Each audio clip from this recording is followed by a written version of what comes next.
खबरदार, खेलों में आयु धोखाधड़ी करोगे तो बर्बाद होगा करियर। जी हाँ, इस पर क्रीड़ा मंत्रालय का एक मसौदा तैयार हो चुका है। इस पर आम लोगों की सूचनाओं का भी स्वीकार किया जाएगा।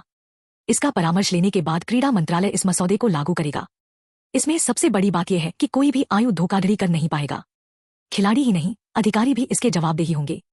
इतना ही नहीं, अगर खेलों में आयु धोखाधड़ी होती है तो सख्त दंड किए जाएंगे। अब हम विस्तार से इस मसौदे को जानने की कोशिश करते हैं, जिससे खिलाड़ी और आम आदमियों को पता चले कि केंद्र सरकार इस पर क्या कदम उठा रही है। खेलों में आयु धोखाधड़ी के खिलाफ राष्ट्रीय संहिता 2025 यानी NCFS 2025 का मसौदा सार्वजनिक डोमेन में डाल दिया है। आयु धोखाधड़ी को रोकना इसका प्रमुख उद्देश्य है। साथ ही आयु निर्धारण के लिए एक मजबूत सत्यापन प्रणाली लागू करना, आयु रिकॉर्ड में हेराफेरी करने वाले एथलीटों, कोचों और अधिकारियों के खिलाफ सख्त दंड लागू करना, अंतर्राष्ट्रीय सर्वोत्तम प्रथाओं के साथ तालमेल बिठाकर खेल प्रशासन में पारदर्शिता और जवाबदेही बढ़ाना ये इसका प्रमुख उद्देश्य है। क्रीड़ा संहिता के मसौदे की 10 प्रमुख विशेषताएं।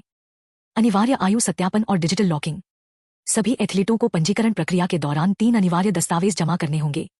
सत्यापन के बाद एथलीट की आयु को एक केंद्रीकृत डिजिटल डेटाबेस में सुरक्षित रूप से दर्ज किया जाएगा, ताकि आगे किसी भी खेलों में उनकी सत्यापित आयु को स्थायी रूप से लॉक कर दी जाएगी। आयु धोखाधड़ी उल्लंघन होगा तो क्या होगा?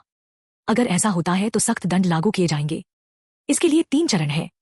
पहली बार उल्लंघन होगा तो एथलीटों को सभी प्रतियोगिताओं से 2 साल का प्रतिबंध झेलना पड़ेगा, साथ ही जीते गए किसी भी खिताब या पदक को जब्त कर लिया जाएगा। दूसरी बार उल्लंघन करने पर आजीवन प्रतिबंध और दंड संहिता के तहत कानूनी कार्यवाही शुरू की जाएगी। अब इसमें से कोच और अधिकारी भी नहीं बचेंगे। दोषी पाए जाने वाले कोच और अन्य अधिकारियों को भी निलंबित किया जाएगा। विसल ब्लोअर तंत्र भी सरकार अपनाएगी। ये अनोखी विशेषता है। अगर आयु धोखाधड़ी होती है तो कोई भी इसकी कंप्लेंट कर सकते हैं, लेकिन इसमें एक खास बात यह है कि कंप्लेंट करने वाले का नाम गोपनीय रखा जाएगा। इसके लिए एक सुरक्षित और गोपनीय मंच बनाया जाएगा। कंप्लेंट करने वालों को प्रोत्साहित करने के लिए सरकार की खास एक पुरस्कार प्रणाली भी लागू कर रही है। यानी आयु धोखाधड़ी वालों की अब खैर नहीं।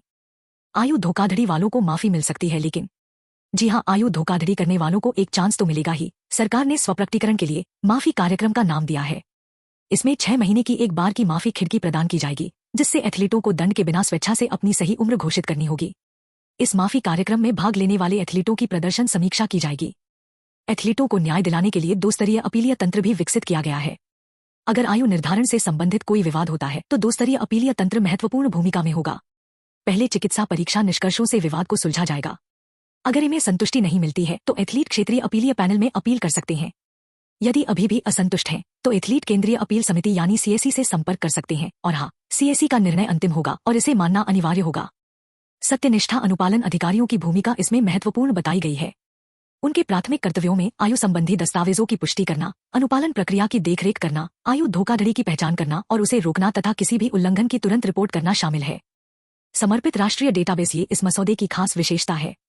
एथलीटों के सभी आयु सत्यापन डेटा को सुरक्षित रूप से संग्रहित किया जाएगा। इसके लिए राष्ट्रीय खेल रिपोजिटरी सिस्टम यानी NSRS से जुड़ा एक समर्पित केंद्रीकृत डिजिटल पोर्टल स्थापित किया जाएगा। नाबालिगों के व्यक्तिगत डेटा को डिजिटल व्यक्तिगत डेटा संरक्षण अधिनियम 2023 के प्रावधानों के सख्त अनुपालन में प्रबंधित और संरक्षित किया जाएगा। एथलीटों को मिलेगा QR सक्षम ID कार्ड। ये सबसे महत्वपूर्ण विशेषताओं में से एक है। इसमें होता क्या है कि अगर आपके आयु निर्धारण का सफल सत्यापन होने के बाद एथलीटों को QR कोड वाले ID कार्ड यानी पहचान पत्र दिए जाएंगे। ये पहचान पत्र डिजिटल होंगे, यानी आपको ये पहचान पत्र डिजिलॉकर प्लेटफॉर्म के माध्यम से मिलेंगे। इसके लिए आपको डिजिलॉकर में खाता खोलना अनिवार्य होगा। सभी खेल आयोजनों में भाग लेने के लिए ये पहचान पत्र अनिवार्य होगा। सबसे आखिरी बात, सार्वजनिक जवाबदेही और पारदर्शिता। अब ये संहिता तो बनाई गई, लेकिन इसका जवाबदेही कौन होगा, ये सवाल भी खड़ा होता है। तो संहिता के प्रभावी कार्यान्वयन को सुनिश्चित करने के लिए एक मजबूत निगरानी ढांचा स्थापित किया जाएगा। युवा मामले और खेल मंत्रालय और खेल प्राधिकरण द्वारा नियमित रूप से विस्तृत अनुपालन रिपोर्ट प्रस्तुत करने के जरिए अनुपालन की निगरानी करेगा, ताकि जवाबदेही और स्थापित दिशानिर्देशों का पालन सुनिश्चित हो सके। अब ये तो क्रीड़ा संहिता का मसौदा तैयार हुआ है, लेकिन इसमें आपको कुछ खामियां नजर आती है, तो सरकार ने आपसे सूचनाएं भी मांगी है। एथलीट हो या आम जनता से कोई भी अपना सुझाव या टिप्पणियां खेल मंत्रालय को दे सकता है। 31 मार्च 2025 तक इस ईमेल पर आप अपना सुझाव सरकार को दे सकते हैं। हमने ईमेल डिस्क्रिप्शन बॉक्स में भी दिया है, चाहे तो आप उसे कॉपी कर सकते हैं। साथ ही इस मसौदे को पढ़ने के लिए हमने डिस्क्रिप्शन बॉक्स में लिंक भी दी है, उसे पढ़कर भी आप अपना सुझाव दे सकते हैं।